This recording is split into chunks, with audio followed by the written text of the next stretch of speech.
up, I got a story to tell. Listen up, I got a story to tell.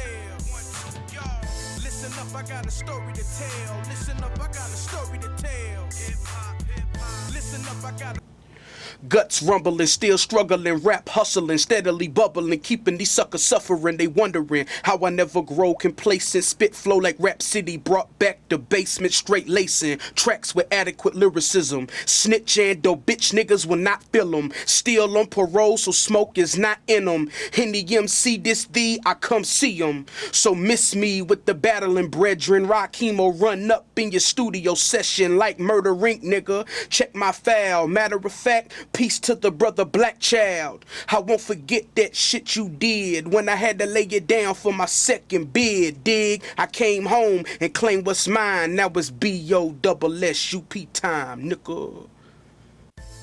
What's up, Syndicate fans? Welcome to the first episode of 16 Bars. 16 Bars, where we're going to learn the real truth, the real story of everything that's going on with the artists in the Midwest area. What does that mean? It means the truth. It means we're going to go there. We're going to find out, and we're going to see what's happening the way it's happening. 16 Bars. Listen up, I got a story to tell. Hip hop, hip hop. Listen up, I got a story to tell. Listen up, I got a story to tell. 1, 2, y'all. Listen up, I got a story to tell. Listen up, I got a story to tell. What it is, what it ain't, what it look like, Ghetto USA. It's your boy RAAQIM, a.k.a. Mr. Rap is Crack, a.k.a. The Bluff Caller. I'm a Morganfield, Kentucky native, and I'm a hip-hop artist. I'm an MC, man. That's what I do.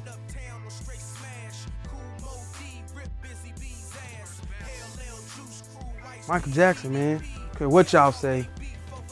I seen Michael Jackson do the moonwalk on the Motown 25 special in '83. It was over. It was over.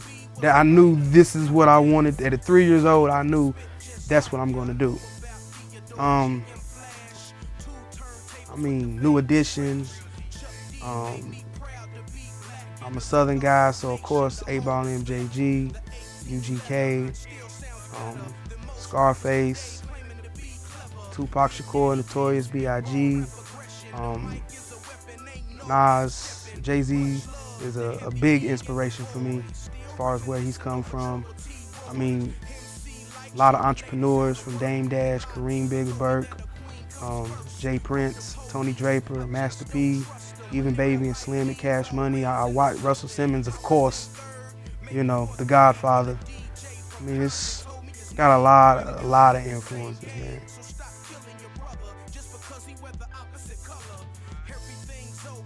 My dad was a DJ before he was a preacher. He owned his own nightclub. So I just was always into his records and throwing Michael Jackson concerts in my room and doing talent shows. And then, I mean, hip hop, I just fell in love with it. It just came out of nowhere. I just decided one day I'm gonna start rapping over these break beats and these instrumentals on these single cassettes that I'm buying. And I actually had one rap. It's the only rap I had. And I would do it at like middle school dances and do it on the block in the neighborhood. People actually started liking it. And so I just started trying to write and write and write.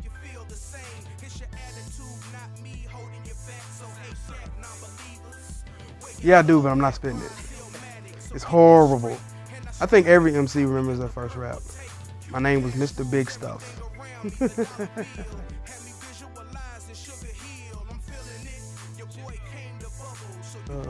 1997, when I got incarcerated. I mean, it was something I did to bide my time. I really didn't have any understanding of, you know, song structure or anything, but it was just a good stress reliever, just to write how I was feeling down and just test it out, you know, with the other inmates. And then once I went from the juvenile facilities to the actual correctional facilities, I met a guy in there, and he, you know, they got studios at certain facilities, and he pretty much groomed me. He taught me about bars and hooks and, you know, my voice pitch and, you know, things of that nature. And that's when I was like, you know, I think I might be able to really get out here and do this.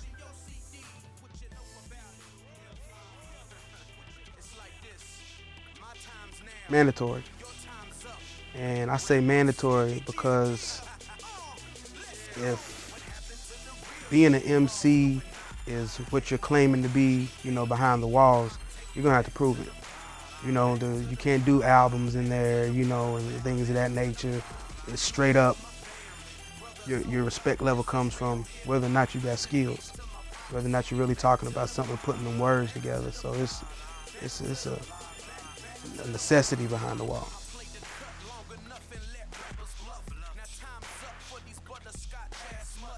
Passion. Being passionate about your craft, being on your craft. You can't slack in there. Them guys, they show no mercy. They're cold. If you got it, you got it. If you don't, you don't. And being honest with your music. People, them guys that are incarcerated, they want music that's gonna get them through the day.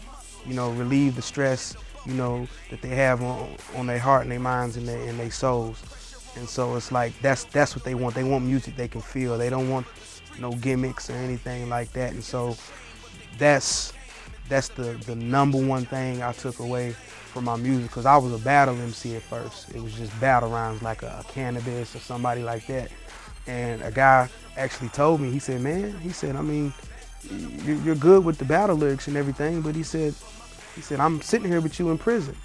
You know, he said, I know you've been through something. He said, I don't want to hear a whole album about what your skills can do and what you can do on the mic. He said, man, what you've been through, man, let me know something about you. And it changed my whole outlook on how I write my music.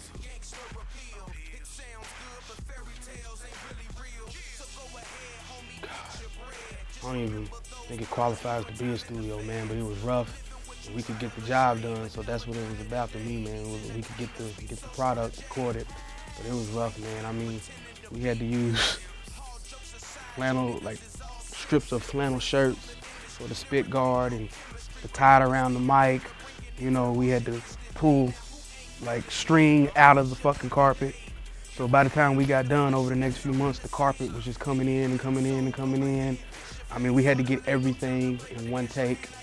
You know, if you get to the third verse and mess up, there wasn't no digital shit. We was doing it straight with cassettes in our hands and drum machines and keyboards. I mean, it was hustle and flow for real.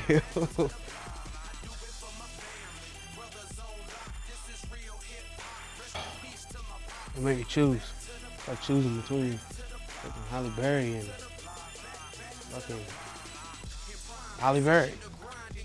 But I have to say the stage, man. It's nothing like that feeling that you get from connecting with people, that energy they give you when you come out on stage, man. It's, if they feeling you, you know, your shit ain't whack. But man, I love it. I got bit with that bug when I was like 12 years old. You know, it's a good feeling. People might not understand me when I say this. They might think I'm crazy, but it's better than sex to me. You know what I'm saying? I mean, there's no better feeling than that. It's ecstasy. That's when I'm truly happy.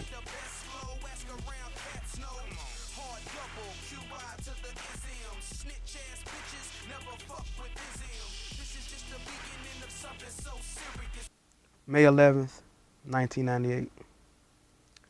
That's the day I got sentenced to 10 years in a Kentucky correctional facility.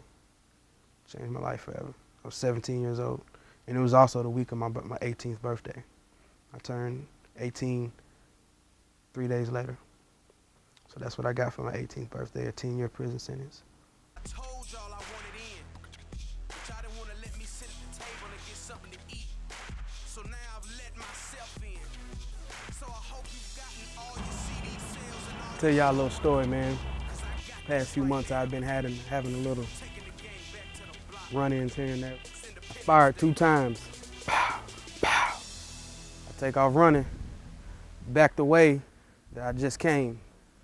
And as I was running down this hill right here, he returned fire. Listen up, I got a story to tell. Hip-hop, hip-hop. Listen up, I got a story to tell. Listen up, I got a story to tell. 1, 2, y'all.